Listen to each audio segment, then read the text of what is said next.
Welcome to today's BRC research seminar series. Today's is going to be an interesting discussion, I think. It's what I wished I knew when putting an application together, and it's advice from those who have survived, and they survived pretty well, as I have to say. We have an excellent panel here today, and I'm very excited to introduce the panel, and that is Dr. Jane Freeman, Mr. David Russell, Claire Mills, Dr. Yusof and Richard Wilkins. So thank you very much for giving up your time this evening, panel, and I hand it over to you now. Hi everybody, I'm Jane and I'm going to just tell you a little bit about what we're going to do today. I did have a really nice slide to follow on from the one that I hope you can see. Can you see a slide that I'm sharing at the moment, which is the kind of general housekeeping one? I had another, but unfortunately the LTHT VPN has decided not to allow me in, which is unfortunate. So I'll run through what I wanted to say, which was that tonight Carol's introduced us all basically, and we are a collection of clinical academics, and we're on the medical side and also on the nurses, midwives, AHPs, healthcare scientists and pharmacist side of things. So we've got two talks for you about experiences of preparing an application. One from David, who is a medic, from Dave Russell, and he can tell you about his journey, and then also from Richard Wilkins, who is on the non-medic pathway. So I hope that will give you kind of a good balance, and they're also at different levels. So Dave has got currently an advanced fellowship, so he's on the fellowship pathway, whereas Richard has got an ICA clinical doctoral research fellowship, so he's on the ICA pathway and is at that kind of doctoral level.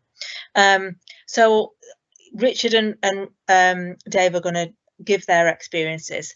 Then we will, while that's going on, Yurs, Claire and I will be monitoring the chat and trying to answer some questions as we go along.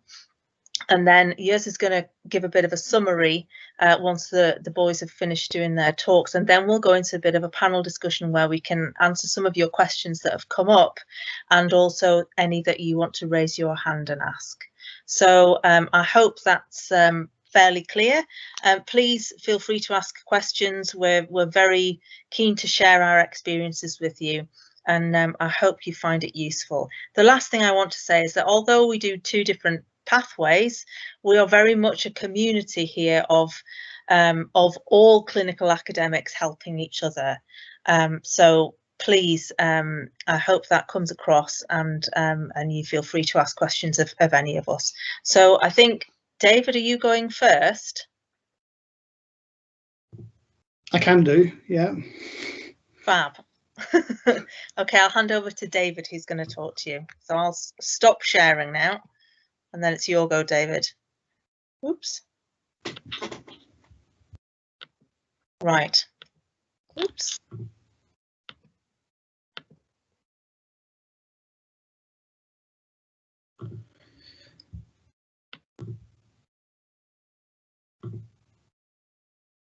Fantastic. So hopefully everyone can see the screen there. So I'm Dave Russell. I'm a now associate professor at the university and honorary vascular surgeon. I've been a vascular surgeon for 10 years, and I'll run through some of that journey. So I may be approaching things slightly differently to most of you in the call, although I do see another couple of aged people coming up on the lists, which is great to see.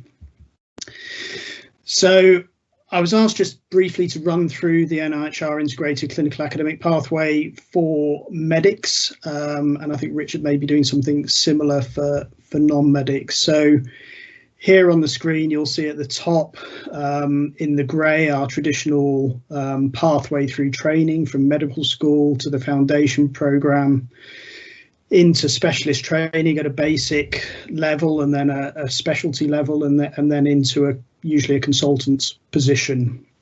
And that can be mapped to an NIHR academic pathway where we do some 4 months of academic foundation training within the foundation programme of 2 years, and then move on as a basic trainee to an academic clinical fellowship.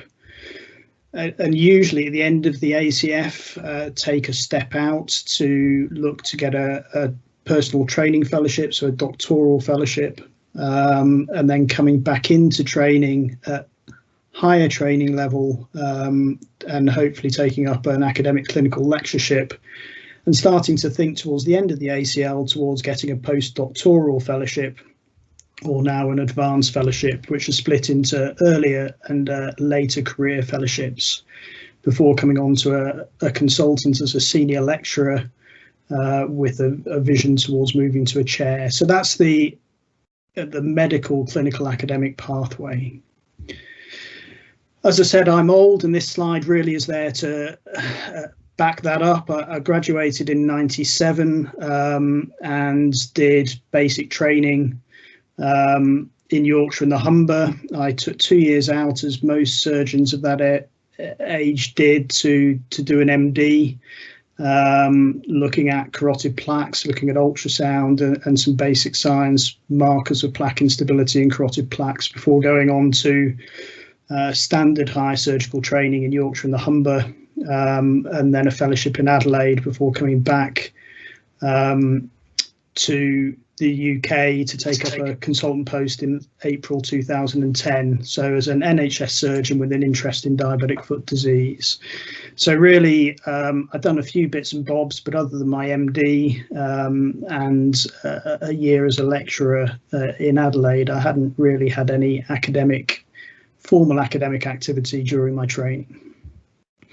When I came to Leeds, we had 3 fantastic academic colleagues who have all provided me with mentorship in one way or another. So Professor Mike Goff, who was very much a clinical trialist and clinical academic, and Professor Shivanthi Homiavanisingam and Professor Julian Scott, who were more involved in basic science research. So when I was appointed, there was a real need to centralise diabetes to St James's and develop a integrated diabetic foot MDT team, which I took a leadership role in. And we recognised at that point that there was a strong potential to develop a clinical research programme in diabetic foot disease, which really had very little high quality research. And we had a fantastic podiatry team in Lerm at Chapel Allerton, who had really invested in musculoskeletal work. And one of the challenges at the beginning was to try and persuade them that diabetic foot could also be of interest. And I inherited from Mike Goff a Trust Research Fellow in 2012 to help to develop, have a pair of hands in the form of an MD fellow. Shivanthi brought in our first bit of money. We were developed in an eye-for-eye project to try and develop a theranostic technology to improve wound management in diabetic foot disease. And we delivered that as the Leeds Clinical Centre between 2012 and 15. And in 2015, I was appointed as an honorary clinical associate professor in the trust. But the real breakthrough was having had a couple of years of work with the clinical trials unit, successfully getting an HCAI grant to look at healing of hard to heal diabetic foot ulcers, so the midfoot trial, which is still ongoing. And we were able to do that through a fantastic team at CTRU, but also having developed a sort of multidisciplinary team of national experts, so podiatrists, diabetologists, and so on and so forth. So at the time of the application, I was still an NHS vascular and resuscitative trauma surgeon with 1 day a week put aside for midfoot. But within the trials unit, we'd started to develop a diabetic foot research portfolio. So I think I was able to show that I had an escalating research portfolio. So we developed some trials in ulcer healing, so midfoot, and some small money for a study of a new technology that fluoresces bugs. We'd worked with the engineers at the university to develop a new in-shoe shear sensor to try and assess for pressure in shoe in patients with diabetic foot. And we I'd been involved in a follow-on study, Codified 2, which was an HCAI study looking at infection in soft tissue, and had also developed some national and international leadership. So I was in a fairly strong position there, but only had 26 papers and one 3-star paper as a collaborative author, so no formal authorship of 3 or 4-star papers, so potentially weak in that area. But I did have a fairly strong research idea. So this slide was really to show that you can come in and out of this integrated pathway at any stage. I decided to come in right at the very right-hand side of the screen. So, as I said, the positives when I prepared an application was that I had what I felt was a strong research question. We wanted to look at diagnosis of infection in bone in patient with diabetic foot ulcers and had a reasonable idea about how we might want to do that. And actually the research question and looking for where we could get that funded drove a fellowship application rather than a fellowship application driving the research question, which I think gave a real strength to the proposal. And I'd also established a team of supervisors and collaborators, so we had a strong team in place. I'd managed to show myself as an expert in the clinical area, and that as a place in Leeds we had a developing diabetic foot portfolio. We're probably the clinical trials unit with the biggest portfolio of diabetic foot research trials, and had a high level of NIHR involvement in that portfolio. However, as a person, one of the real challenges was that I had no research training. I picked up some bits along the way, but hadn't ever had any formal research training, and really a lack of outputs. A lot of money in with very little money out at this stage.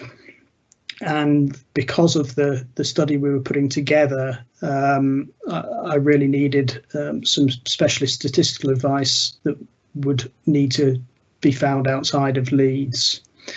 And one of the challenges I found hardest, and I'll come back to this, was trying to put a training plan together. So the training plan counts for 25% of your mark. And I really was struggling to justify why I needed a fairly novice training scheme, something that some people might say is more akin to an ACF or certainly ACL training scheme, whilst applying for money to become an independent investigator. So, given the background of where I was at the start of this journey towards the fellowship, these are my learning lessons and take-home advice. So, much of what I'd done was done as part of a team. You know, the applications go in as a team, and the outcomes come back as a team. But this felt really personal. It felt like people were really looking at you and your weaknesses and trying to trip you up at times, and it was quite uncomfortable at times. And I would say take time to speak to as many people as possible. I spoke to lots of people who had old clinician scientists awards, people who had been involved in the advanced fellowships, but also people who had been involved in other fellowships in NIHR, because the process is exactly the same for both. And we're really lucky in Leeds that we've got very senior NIHR representation in Leeds, and therefore you can go and speak to the chair of the advanced fellowship panel. You can go and speak to one of the sub-deans of the Academy of NIHR to get advice. And I would really encourage you to speak to as many people as possible as you start to put your application together, and everyone will give you different advice, but lots of common themes start to come through.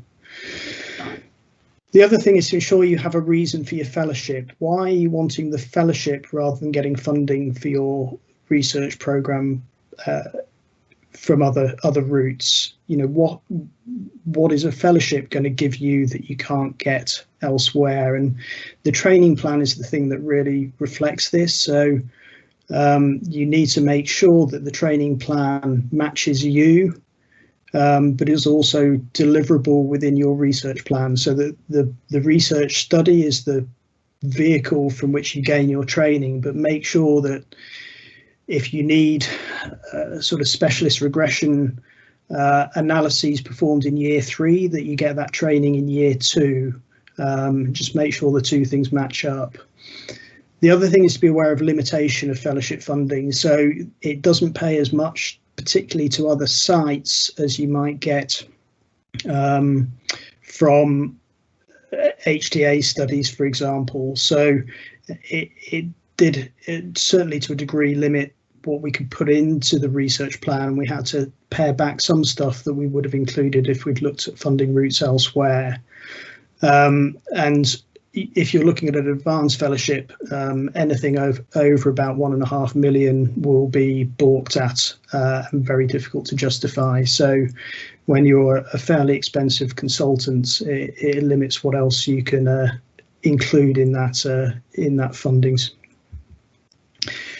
And the other thing I've picked up really from all the interviews and questions that people have given me over the time is get the best supervisory team you can, but be aware that it's good to have people outside of Leeds within your supervisory team, but only if they're the best people for that specific role. So make sure that you go out and try and get the very best people you can as your supervisors, because that gives you and your research project the best chance of success.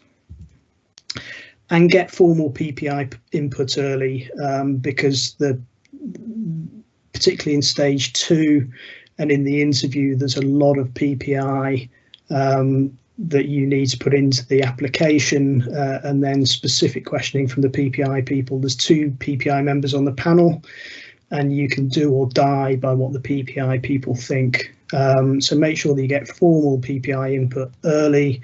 And I got an RDS grant to run a PPI session right at the beginning of the development of the application.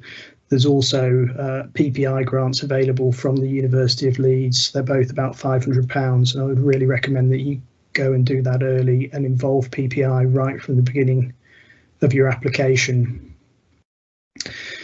When you're putting together the training plan, that was probably the most difficult thing for me. It was something completely new. I'd not had to do anything like that before. The VTI framework is really helpful in identifying areas that you're strong and areas that you're weak, and therefore areas that you may need to develop. And as I've said, ensure that the timings of your training plan are appropriate for your research plan. And speak to your supervisors and mentors, because they'll have ideas as to what would be useful or what may not be useful, and also how you might look at justifying that training plan when it comes to the application and the interviews. The other thing you can do is get feedback on draft applications. So I got probably 2 or 3 iterations of my application looked at by friends and colleagues who had been through the process but weren't directly involved in the application, and that was really helpful, particularly for some stuff that we were struggling to make as clear as we might want. And if you get through stage 1 for an advanced fellowship, everything is locked other than an additional PPI section and a detailed cost section. So don't think you'll be able to go back and change things, because you can't. That was really frustrating for us.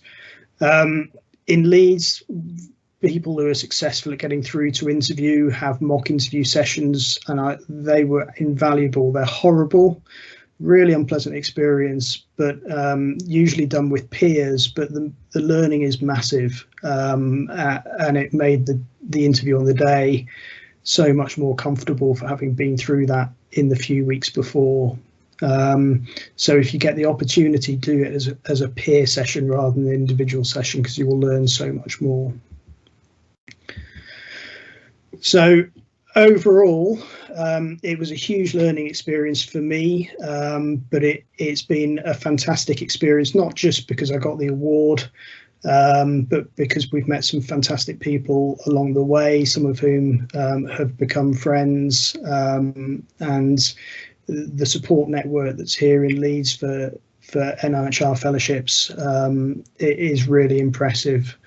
And it's worth it, because you may be successful at the end of the day. So good luck to all of you. Thank you.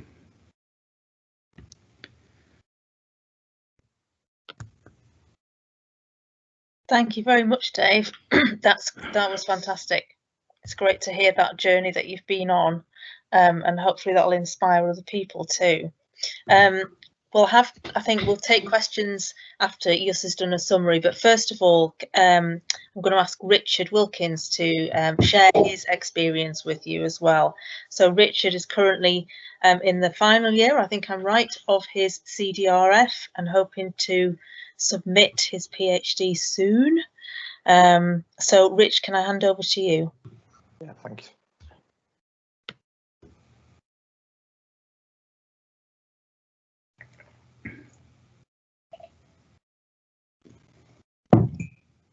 Sorry, Jenny, are you putting up the slides, or am I? Because no, you put them up, because you've got right, control okay. of when they move.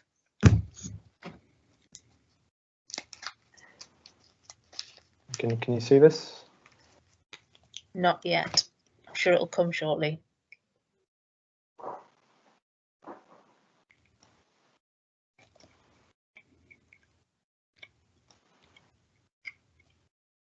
There we go.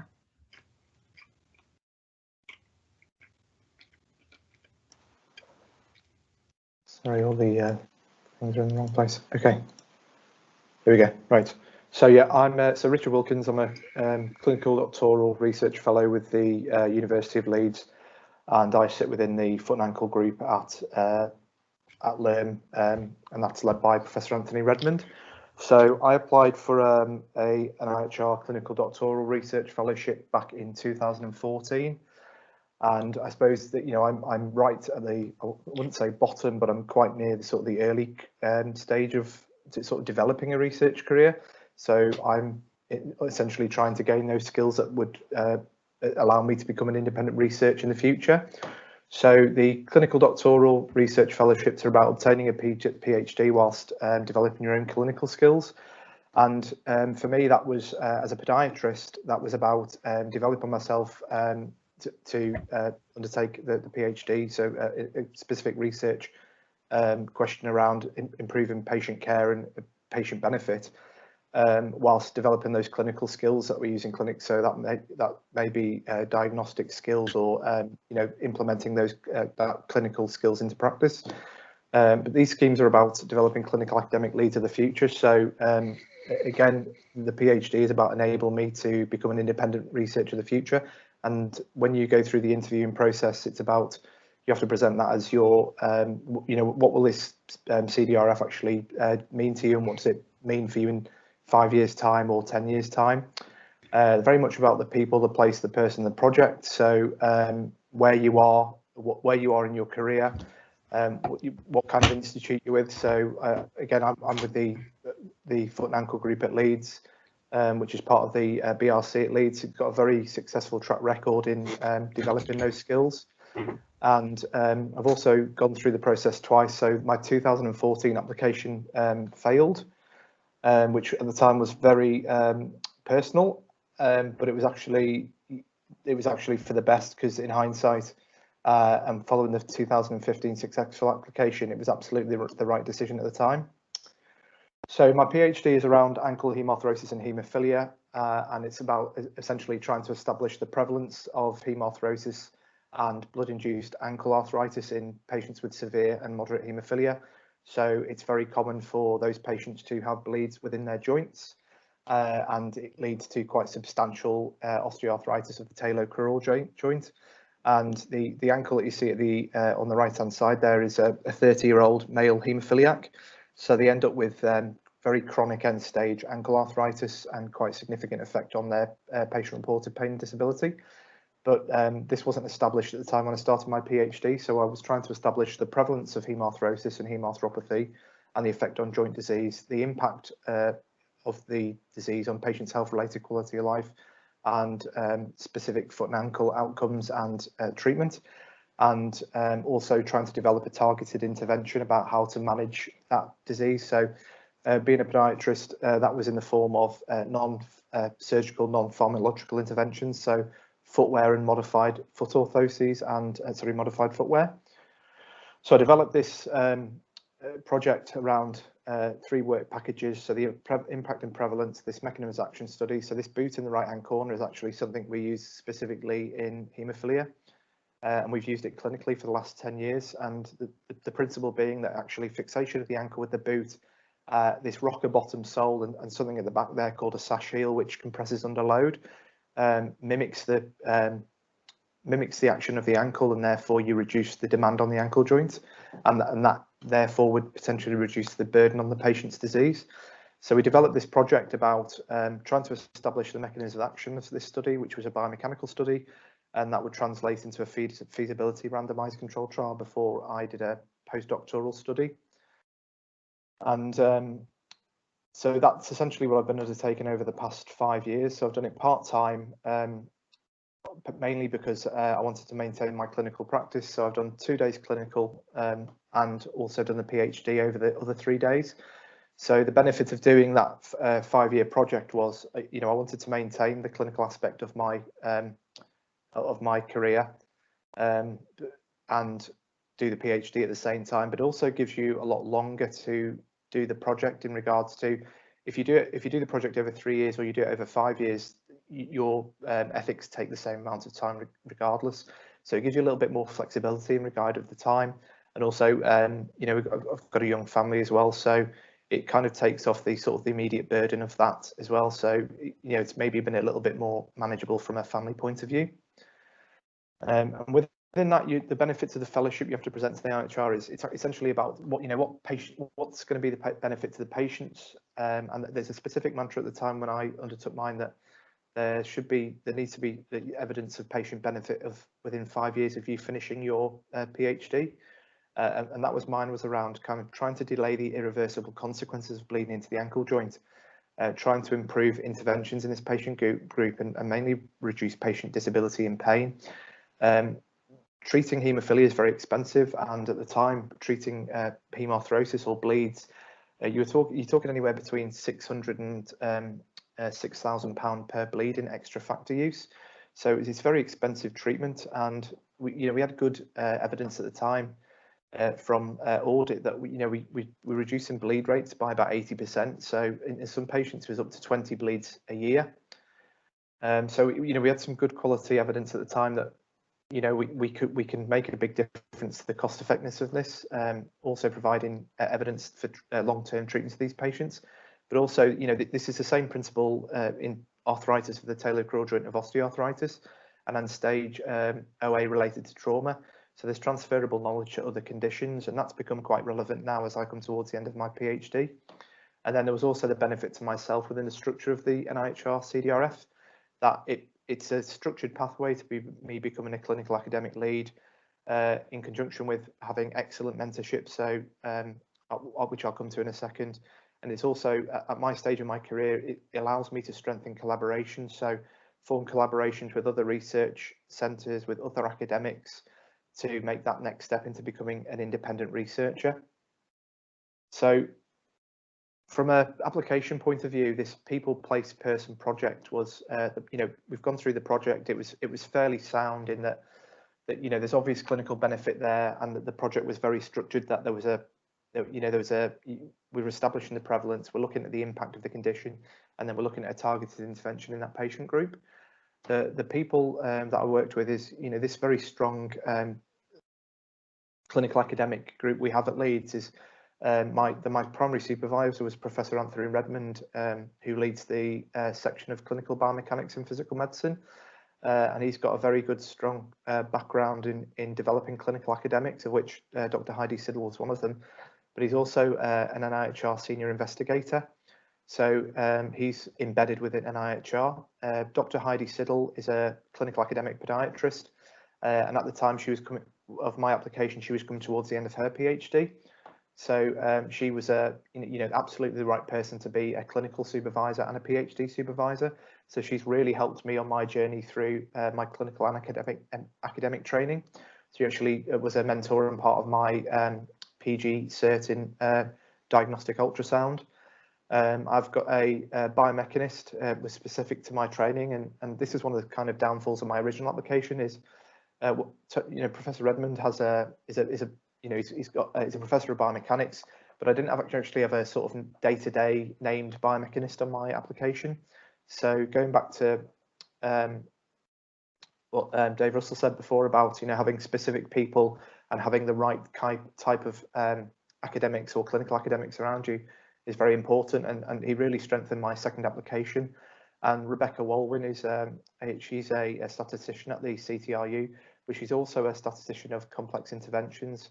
So the boot study that I've done, is obviously a complex intervention, and she was very pivotal in the design of that research study. The place is, I'm in part of the Leeds BRC. I'm part of an internationally recognised foot and ankle group, and I'm also within the Leeds Teaching Hospitals, which has got a very good, strong background in developing clinical academics and non-medical AHPs. And then myself, at the time of my application, I'd been qualified, I think it was 5 years. I just finished my MSc, which I'd undertaken that within the foot and ankle group, and that was around the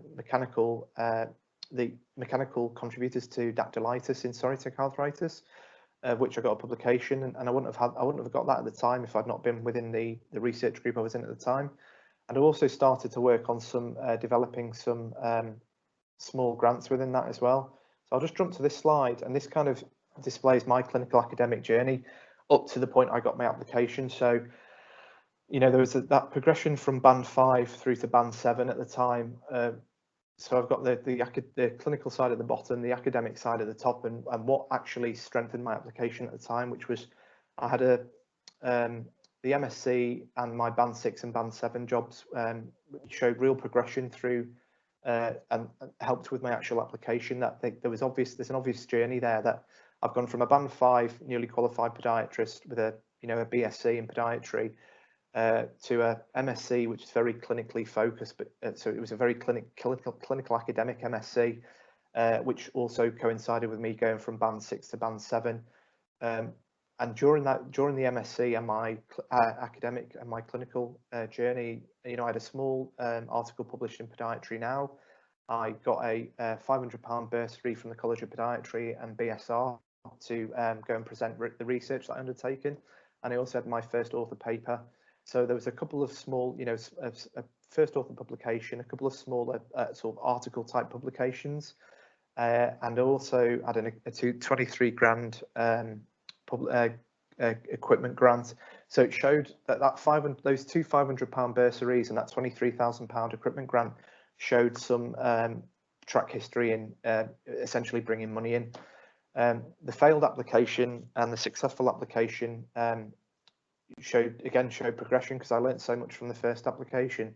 And I'll go back to that, the key points of why I didn't get my application. We'll go back to that slide in a second, but it's led to me in the position I'm in now as a clinical academic podiatrist. I've got a substantive post in haemophilia as an 8A, and that's a clinical academic post. My PhD is very focused around ankle hemarthrosis and biomechanics, and I'm promoting haemophilia within podiatry, so trying to get more podiatrists involved in that sort of clinical academic side of things. And I've undertaken some sort of advanced training within that as well as gait analysis training. So the main thing that fell down on my original application was my training plan, which at the time seemed very, my 2004 application, it seemed to me at the time like a very well-structured training plan.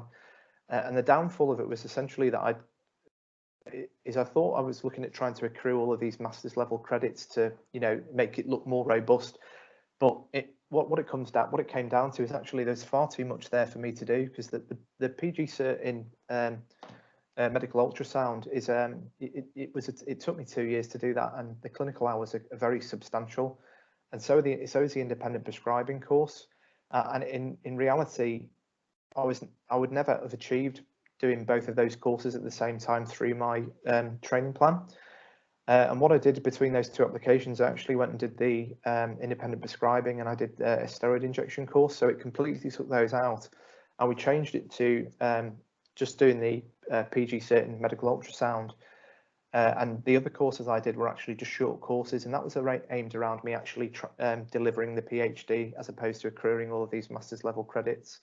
So it was a much more succinct training plan, and it was more achievable. And in going back to what I said before about in hindsight, it was absolutely the right decision for me to not get the CDRF in the first application.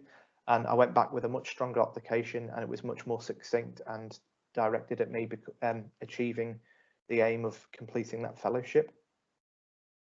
And I suppose, it's now you can implement all of these skills into clinical practice, and I'm using a medical ultrasound as part of my daily practice. The biomechanical side of it has been implemented into my practice too. So I think I put this in just to kind of highlight now. I'm moving on to the next step now. I'm applying for an NIHR Doctoral Skills Enhancement Award, and it goes back to the same principles as my original application. It's about the person, so what stage I'm at in my career. It's about the people I'm still working with, and it's now about me going outside of Leeds and trying to identify those people outside who are going to help me apply for the next stage with the DSC and a clinical lectureship. And it's also about obtaining the right skills for me to apply to that next level. So I think I'll end it there, and we'll throw that out to some questions.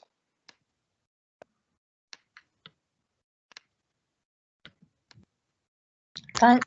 That was absolutely brilliant, and really great to hear a non-medical progression, and how that the experience of not getting it really actually became a very positive thing for you, being able to move on. So Yus, would you like to pop your summary slide up and talk through that before we go to the questions? And feel free to put some questions in the chat if you'd like to. Okay, thank you, Jane. So can you see the slide? Yep. Okay, so this is to summarize both presentations, a brilliant presentation by David and Richard as well, and also some top tips from myself. So previously I applied for the NIHR Doctoral Research Fellowship, and I was successful at the first time back in 2014. And now I've just submitted an application for NIHR Advanced Fellowship 3 weeks ago, so finger crossed for that. Right, okay, so just a few, to summarize, sorry, slides, okay. So first and foremost, planning a fellowship application. So this is really the key stage. So really, like what David mentioned before, so you need to have a strong research question and unmet needs. So you probably have to do a little bit more literature about evidence to support your research question and needs as well, and really need to get involved with PPIE, which is a patient public involvement and engagement group. So before I applied my doctoral research fellowship, before I did have one session with them, and it was really eye-opening, to understand about the unmet needs and what need to be addressed. And they do actually change your your research question and also research design as well. So this is really, really helpful. And make sure you write notes as well from the meeting, because you need to put that on your application form as well. So really need to identify appropriate supervisors, your mentors and research teams. And what both Richard and David were mentioning before, you need to discuss your idea to as many people as possible. This including there's some service available to help you to support your application, such as the NIHR Research Design Service. They were really, really helpful. So make sure you contact them at least in the 6 months beforehand. When they do, you do have an appointed meeting with them. They then see your proposed project, and then they can triage to the appropriate team. For instance, when I applied for mine, I wanted to do a pilot clinical trials. So they managed to assign me to appropriate team from the CTRU. So they're very, very helpful. And recently as well, when I just submitted my advanced fellowship, because of the lockdown, they do provide this new service as well. So basically, you've got to submit your draft application literally about 3 weeks before your final 4 weeks before your final submission, which I did, and then after that they just schedule a feedback, online feedback with you. So and they're very, very useful as well. And also, just don't be shy. Like what David was saying just now, you can approach the NIHR panel. So you can Google the NIHR with the Advanced Fellowship or the Research Fellowship, and you can see the panels there. And quite a few of them actually, are from Leeds, and they really, really want to talk to you. I mean, so make sure, like, when you have ideas and some projects, obviously, you need to approach them quite early as well. If they say, well, you may need another 6 months to polish things. So I think that will be useful feedback as well, because you know where you can improve. Okay, so preparation is really the key. Also, really need to upgrade the CV as well. When I took the academic training pathway. So initially, I did my core medical training, then I would become a registrar in rheumatology, and that is actually an NIHR academic clinical fellow post. So during first year, I was doing 100% clinical as a registrar, but I managed to squeeze my time to get my to upgrade my CV. So I think one of the few things that you can do is just to write review articles, because they are quite easily get accepted by by journals. I mean, a lot of original articles, they take ages, like 2-3 years to get and you got rejection and so forth. You can just come out to your research supervisor saying, like, any project and any thing that you need to write, and you lead the writing, and you got publication quickly. So also you can enroll health research courses. So the University of Leeds have also offered some PG certificate or PG diploma in health research. You can go into the website and have a look at the modules. So these are all key important to to show how you are committed to a career in clinical academics. So then looking at preparing the fellowship application, so really important to read the guidance note carefully. I know it sounds a bit it's easy to do, but actually it's really important, especially the flow diagram of submission process. So you make sure that you're familiarized with it, because you don't want to be the last minutes going on happening. You don't know who to submit first, confirmation of your signatory and so forth. So really make sure that you understand about the diagram of submission process. Also, when you decided this is the right time for you to apply, make sure you give heads up the deadline date to your supervisors, your mentors, your finance, and importantly, your head of department as well, because they're going to be like one of the last person that's going to approve it. And after that, before they approve, they need to upload the statement on their end as well. And then after that, then it becomes submitted, you see. So make sure, like, give everyone's head up, say, like, I'm submitting, this round, and this is deadline date, and put like a bold and highlight and thing as well. Also important, like what David was saying just now earlier, to identify colleagues who have previously been successful. So make sure, like, just approach them, and also ask their, if they could, share their application and also their feedback review as well. That will be useful for you to see, what they have done well. And also, I've also took a few with a colleague who were not successful. So I mean, that's useful as well to see what were their comments as well. And then, like what Richard was saying, for a resubmission, make it clear what have changed. And you could see that, from his slides before, he changed his training plans to make it more, achievable, deliverable, within the time frame. So I think for people who don't get it in the first time, I think, if you do whatever the comments that the panels gave you, and you address it, and you clearly specify in your resubmission, I think people really do have a higher chance to get it. And I've known quite a few colleagues as well, they didn't get the first time, and then after that, they followed what they said, and they got it successfully. Other thing as well, remember costing, don't leave it to a last minute. Really important, grant costings, and make sure you liaise with your finance department, and also the justification why you're asking for the cost. And this in a SOCAT form, so basically it's a form where you're trying to cost how much research activities, or how much is this all due to your standard of care. So this form, you need to get approval from the clinical research network before you can submit it. So make sure you they're all busy as well, so you just do it all, beforehand. And like I said, so plenty of time for other people to feedback on your draft application. So I think it's quite important as well, not your supervisors, collaborators, that actually, reviewing them. Also, those that external to your project. So I think, for instance, like, those NIHR committee panels, you can approach them beforehand, and also, people that are outside your project, just to read, because, if you just from your supervisors and they all have like an interest in the project, whereas if you make it like, outside, so you've got like a broader, feedback as well. So just a few more, one last slide. So in terms of the assessment criteria of your application, so like what been discussed before, so it's all marked based on person, project, place / training. So the person is essentially just to check your track record and the suitability for undertaking research.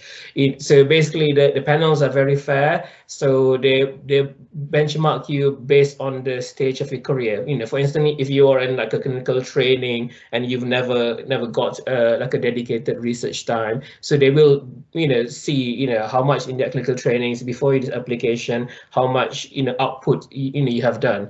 For instance, if you've been like in a clinical academic training for like 5 years already and you only have one publication, I mean that you're gonna get marked down compared to those who were in clinical training before and then after that only had like 6 months research development, but they've published 2 articles. So they will be like higher up than the former. And also they just want to know how this funding will contribute to the career development and also aspiration. So there's a 1-bit section in the form we're saying like the impact of advanced fellowship. So make sure really spend time on that section to see how this fellowship actually will contribute to your career development.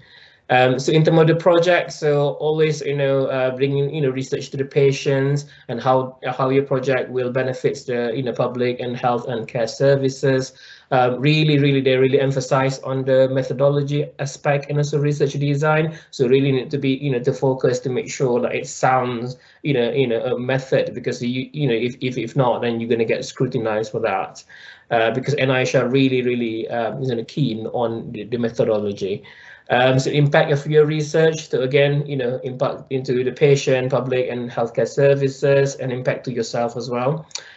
So appropriate and meaningful PPIE section. So make sure there's like 2 questions about PPIE involvement. One is like how they were involved before your application, and then after that, how you're going to involve them. So make sure pay practical focus on that, and also the layman abstract as well. So I think that's really key.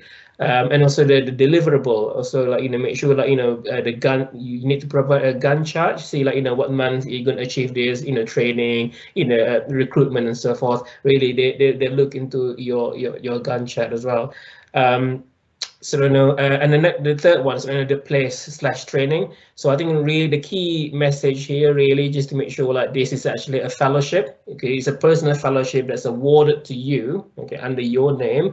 And everyone else to support you, and it's not a project grant. So make sure to emphasize on the training aspect of this fellowship. Make your training element diverse, and like what David said just now, not too Leeds centric. Okay, so just be bold. Make sure if you want to go to courses like stats courses to like Cambridge or Oxford or anything, so make sure you tell them, but also not just to go to those centers for the sake of it. You need to justify, is it because that's the best center? But sometimes may not be necessarily all in the south, for instance York does really good health economics courses, so you need to make sure to just justify it.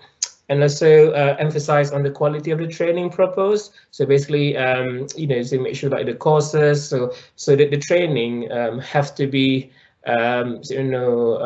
plan for you to deliver this fellowship but also how to improve you to become a health research leader in the future, because they're really investing on you, to become a research leader, you see. So make sure that, the courses that you're planning, will help you to answer your research questions, but also your progression, your career progression. Research visits, so they encourage you to do research visits. You can go, in national, in a center, or you can go like outside overseas, or you can even collaborate with industry as well. I mean, NIHR will pay for that.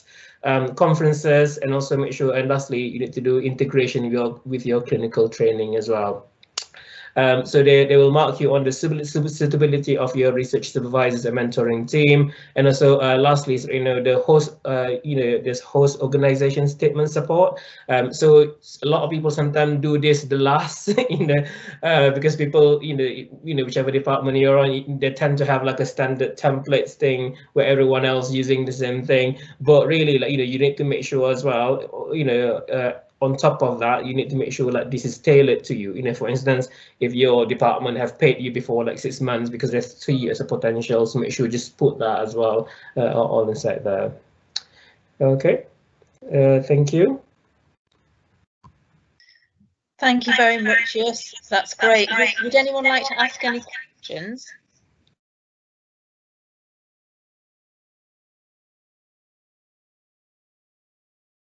Wow, we must have covered absolutely everything there. I think from my point of view, and I can bring Claire in here, we've got Claire Mills here, who is a highly specialised speech and language therapist who's doing a CDRF too. I think it's important to emphasise just how much you'll learn on this journey, even if you're not successful, which hopefully you will be. It's